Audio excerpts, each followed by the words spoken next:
Shalom warga kerajaan, senang sekali kita bisa jumpa kembali di Project Kolaborasi. Dan Project Kolaborasi kali ini bertema tentang apa yang ada padamu. Nah, di tengah pandemi COVID-19 ini banyak masyarakat yang terkena dengan musibah ekonomi. Ada yang dirumahkan sementara, dikurangi gajinya, bahkan sampai di PHK. Nah, hal ini menimbulkan masalah di dalam keluarga maupun dalam hubungan-hubungan yang ada. Nah, ini juga tidak terjadi hanya kepada masyarakat umum, tetapi juga di kalangan orang Kristen, orang yang percaya kepada Yesus Kristus Tuhan. Nah, pandemi ini tidak membedakan suku, agama, bangsa, mana orang percaya dan mana yang bukan, tetapi semuanya kena imbasnya. Tetapi bagaimana orang percaya dapat bertahan, terus mempercayai Yesus Kristus Tuhan sebagai penolong? Nah, tentu saja bukan dengan kekuatan kita sendiri, tetapi kita perlu minta kuasa Roh Kudus. Mungkin kita minta bantuan kepada orang lain terasa sungkan. Jadi, apa yang harus kita lakukan? Nah, mari kita belajar bersama kebenaran firman Tuhan. Semoga Tuhan mencelikan mata rohani kita dan kita mengerti rencana Tuhan atas kehidupan kita. Kita semakin kuat menghadapi situasi-situasi atau masa-masa yang sukar ini. Dan kita juga berdoa lewat program ini bahwa pintu-pintu anugerah Tuhan akan terbuka bagi kehidupan saudara dimanapun Anda berada. Dan Anda akan tetap survive dan menjadi berkat di masa pandemi ini dan di masa-masa yang lain. Nah, mari kita bersama membaca Filipi 4 ayat yang ke-12.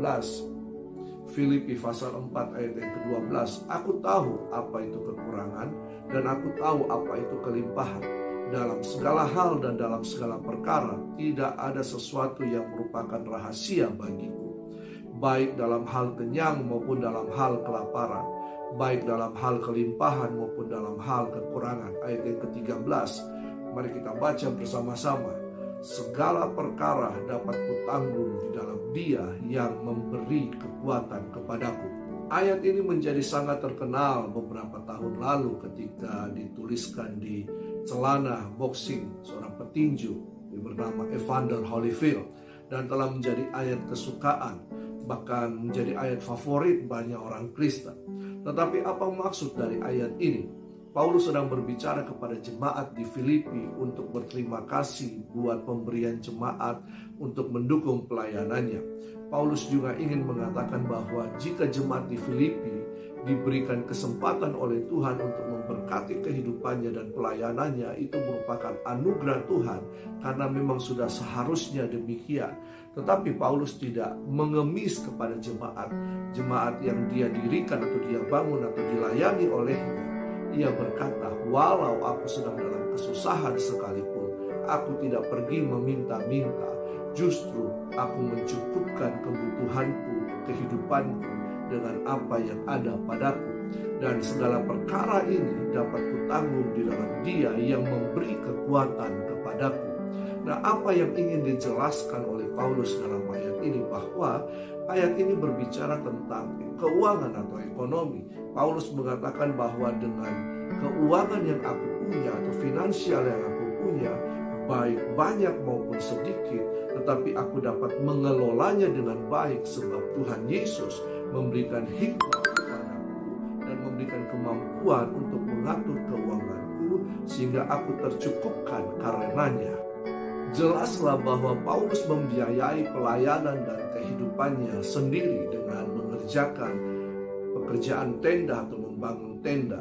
Mungkin bukan tenda sembarangan, tetapi tenda militer yang Paulus lakukan.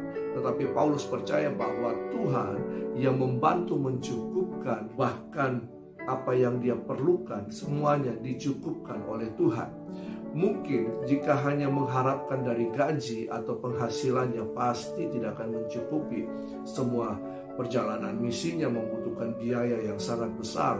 Nah, jadi bagaimana caranya? Paulus hanya berharap kepada Tuhan sebab dia tahu bahwa Tuhanlah yang punya kehidupan dan Tuhanlah yang bertanggung jawab dalam hidupnya. Nah, kalau kita lihat di dalam 1 Korintus 1 ayat 9 berkata, 1 Korintus 1 ayat 9, bahwa Allah yang memanggil kamu kepada persekutuan dengan anaknya Yesus Kristus Tuhan kita adalah setia.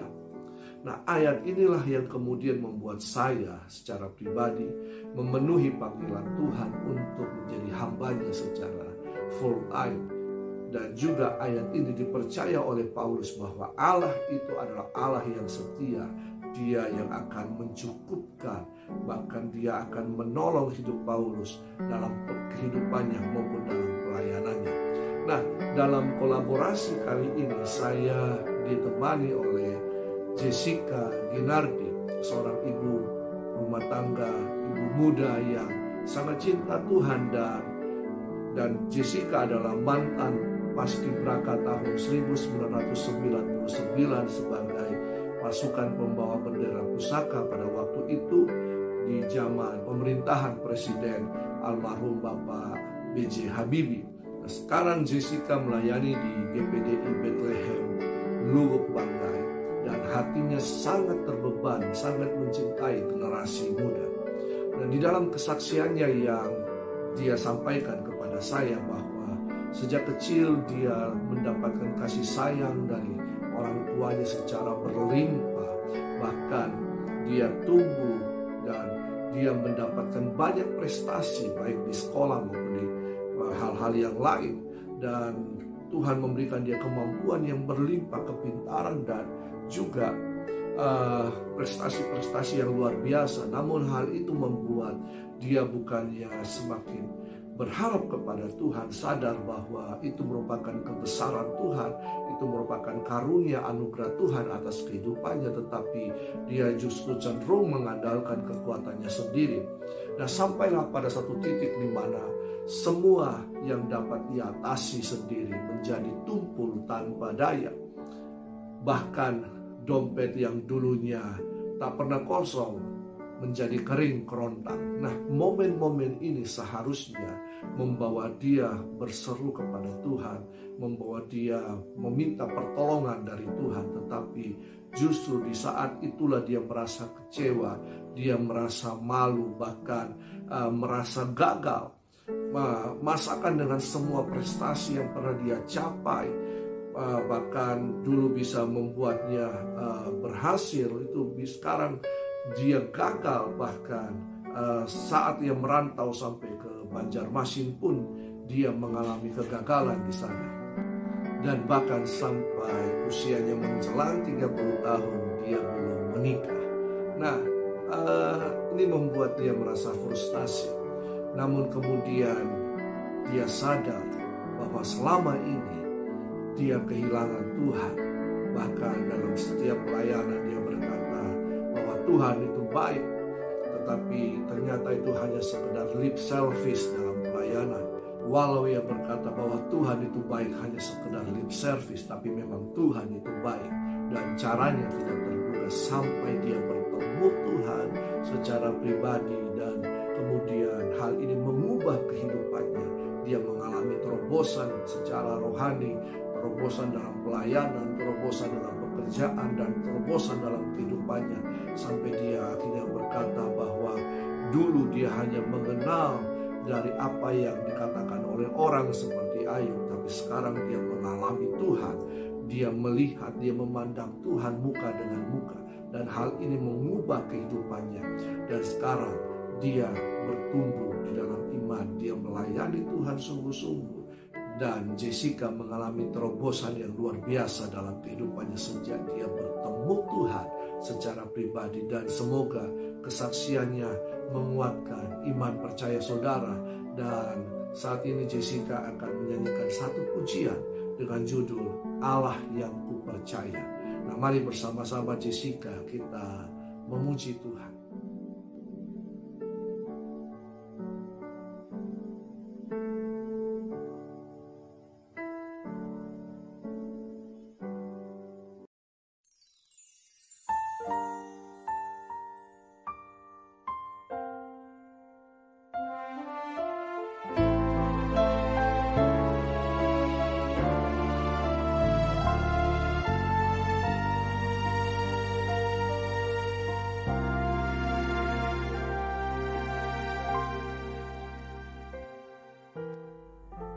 Kau terangi jalanku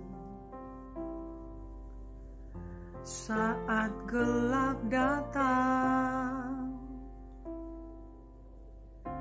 Beriku cahaya pengharapan.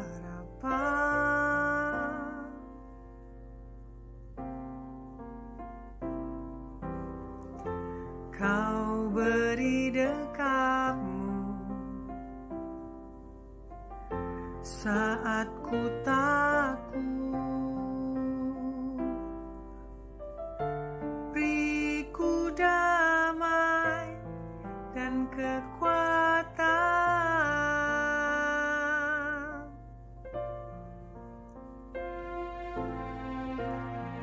Sebab hanya dekat-Mu jiwaku tenang. Daripadamu pertolonganku, Allah yang ku percaya, tetap untuk selamanya. Allah yang ku percaya, setia dan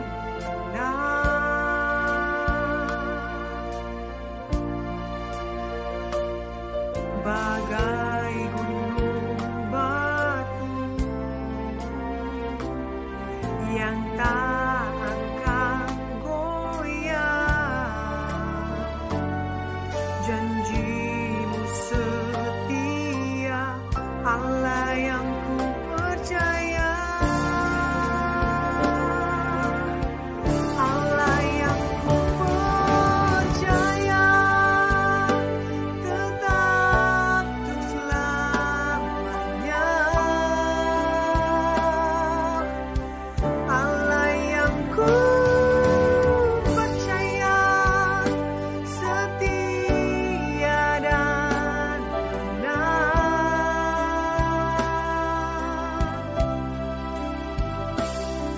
Bagai gunung batu yang tak akan goyah. Janji-Mu setia, Allah yang ku percaya.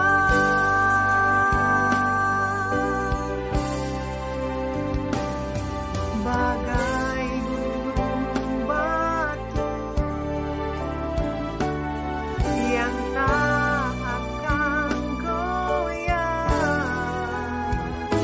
Janji-Mu setia, Allah yang ku percaya.